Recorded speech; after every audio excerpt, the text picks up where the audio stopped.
जय हिंद दोस्तों, स्वागत है आपका मेरे यूट्यूब चैनल कमलेश राय ऑफिशियल पे। दोस्तों, आज हम लोग बात करने वाले हैं एक बहुत ही महत्वपूर्ण टॉपिक के बारे में।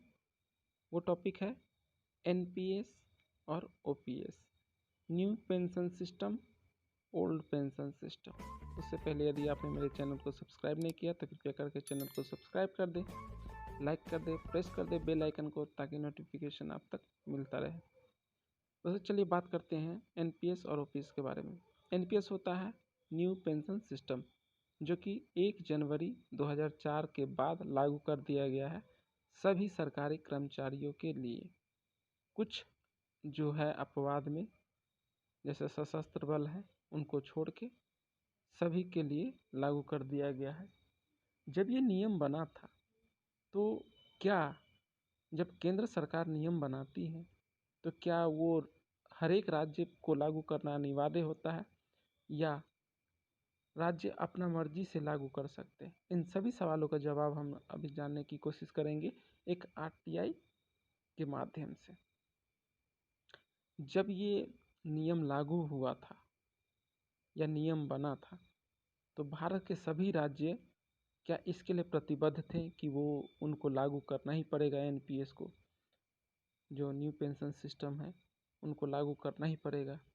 क्या इसके लिए मजबूर किया गया था केंद्र सरकार द्वारा? यदि मजबूर किया गया तो फिर पश्चिम बंगाल में क्यों नहीं लागू हुआ? इन सभी बातों को हम लोग जानेंगे अभी। तो चलिए वीडियो की शुरुआत करते हैं प्रश्न से।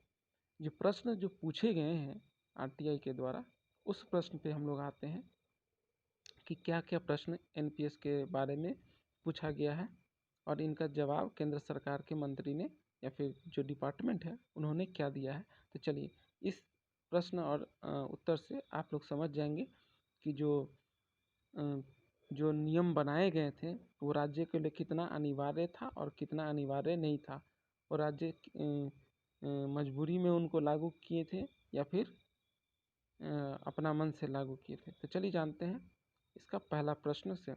सूचना अधिकार अधिनियम 2005 के अंतर्गत जो पूछा गया सवाल है उसके अनुसार क्या है। तो ये देखिए, पहला सवाल यही है। पहला सवाल है कि 1 जनवरी 2004 के बाद नियुक्त केंद्र सरकार के सभी कर्मचारियों को एनपीएस योजना अनिवार्य है या नहीं? अगर है तो कौन कौन से आधार पर? कृपया नियम कानून की प्रत दीजिए। मतलब कहा गया है कि जो 1 जनवरी 2000 बाद के बाद जो नियुक्त हुए हैं कर्मचारी, सरकारी कर्मचारी, वो एनपीएस के दायरे में आते हैं या नहीं, या उनका एनपीएस के दायरे में आना अनिवार्य है या नहीं। तो उसके बारे में क्या जवाब दिया गया है, देखिए। केंद्रीय जन सूचना अधिकारी का उत्तर जो आता है, देखिए। भारत सरकार ने अधिसूचना दिनांक 22 दिसंबर 2003 के द्वारा परिभाषित लाभ पेंशन योजना को हटाते हुए नई जो परिभाषित अंशदान पेंशन प्रणाली है, जिसको अभी राष्ट्रीय पेंशन प्रणाली कहा गया है, उसको लागू किया, जो 1 जनवरी 2004 से केंद्र सरकार की सेवा में आने वाले सभी नए कर्मचारियों, यानी जितने भी ज्वाइनिंग लिए हैं 1 जनवरी 2004 के बाद, उन सभी नए कर्मचारियों के लिए ये अनिवार्य है। लेकिन कुछ जो सशस्त्र बल हैं उनको छोड़ के सभी कर्मचारी के लिए ये अनिवार्य किया गया है।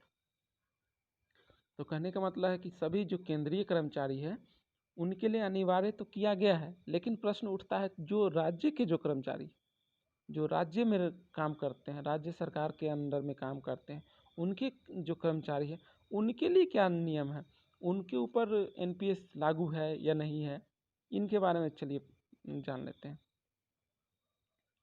तब देखिए दूसरा प्रश्न है कि क्या एनपीएस योजना लागू करने के लिए देश के सभी राज्यों को अनिवार्य किया गया है?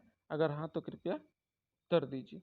तो केंद्र सरकार क्या जवाब देती है कि केंद्र सरकार ने राष्ट्रीय पेंशन प्रणाली को देश के राज्यों में लागू करने के लिए अनिवार्य नहीं किया है। मतलब ये अनिवार्य नहीं है कि आप लागू ही करें राज्य के कर्मचारियों के लिए। यदि राज्य के मुख्यमंत्री या फिर जो भी उनके सर्विस सर्वा होता है, हेड होते हैं, उन पे ये डिपेंड करता है कि एनपीएस को लागू करे या ना करे वो अपने कर्मचारियों के लिए।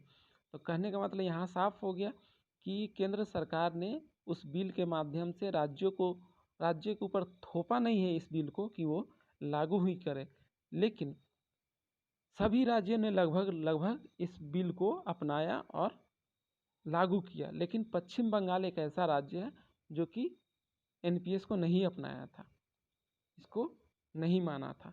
तो चूंकि ये अनिवार्य नहीं था, जो चाहते हैं वो कर सकते थे, तो सभी राज्यों ने लगभग अपनाया। अभी जो एक इंटरेस्टिंग बात सामने आ रही है कि राजस्थान सरकार ने एनपीएस को हटाते हुए ओपीएस यानी ओल्ड पेंशन सिस्टम जो पहले से चला आ रहा था उसको लागू करने का मतलब निर्णय बना लिया है और आगे इसके बारे में कदम बढ़ा चुके हैं और इसको लागू करने जा रहे हैं।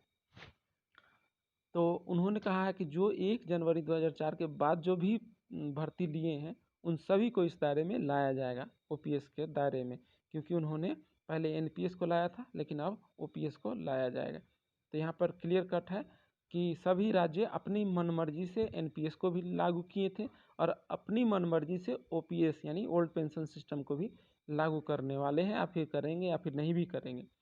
लेकिन सवाल पूछता है कि केंद्र सरकार क्या सोचती है एनपीएस के बारे में, तो चलिए जान लेते हैं। तो प्रश्न में पूछा गया है क्या एनपीएस योजना राज्य सरकार को अनिवार्य है या राज्य सरकार इस पर निर्भर रहेगा कि इस योजना का अवलंबन करना है कि नहीं। मैंने वही बात अभी बताया कि राज्य सरकार को अनिवार्य है या नहीं, राज्य सरकार इसको रख सकती है या नहीं भी रख सकती है। इस पर सरकार ने भी जवाब दिया कि राज्य सरकार पर निर्भर करेगा कि इस योजना को अवलंबन करना है या नहीं। मैंने वही पहले बता दिया था। अभी देखिए यहाँ पे दिया है कि क्या एनपीएस योजना बंद करने का सरकार का कोई मंशा है या नहीं। तो उधर से जवाब आता है कि सरकार की कोई मंशा इस पे नहीं है, यानी सरकार की राष्ट्रीय पेंशन प्रणाली को बंद करने की कोई योजना नहीं है। यानी जो केंद्र बनाई है वो केंद्र अपने कर्मचारियों के लिए, केंद्रीय कर्मचारियों के लिए एनपीएस पे काम करेगी। राज्य चाहे तो वो एनपीएस को छोड़ के या फिर ओपीएस पे भी जा सकते हैं, वो उनकी मर्जी है। वो क्योंकि इस पे थोपा नहीं गया, किसी राज्य पे ये कानून थोपा नहीं गया है, तो वो अपनी मर्जी से कर सकते हैं। तो यहाँ पे एक बात सामने साफ हो जाती है कि एनपीएस को राज्यों ने अपने मन से अपनाया था और अभी जो राज्य चाह रहे हैं या फिर करने वाले हैं या फिर करेंगे या फिर जो मांग उठ रही है कर्मचारियों के द्वारा कि ओपीएस को पुनः बहाल किया जाए, तो ये राज्य के ऊपर डिपेंड करता है कि वो राज्य ओपीएस को बहाल करते हैं कि नहीं। तो आज की वीडियो में इतना ही। यदि आपने वीडियो को पूरा सुना होगा तो आपको समझ में आ गया होगा कि ये नियम किस के लिए अनिवार्य है नहीं है। यदि आपको ये वीडियो अच्छी लगी हो तो कृपया करके चैनल को सब्सक्राइब कर दे, लाइक कर दे, प्रेस कर दे बेल आइकन को, ताकि आप तक नोटिफिकेशन मिलता रहे। तब तक के लिए जय हिंद।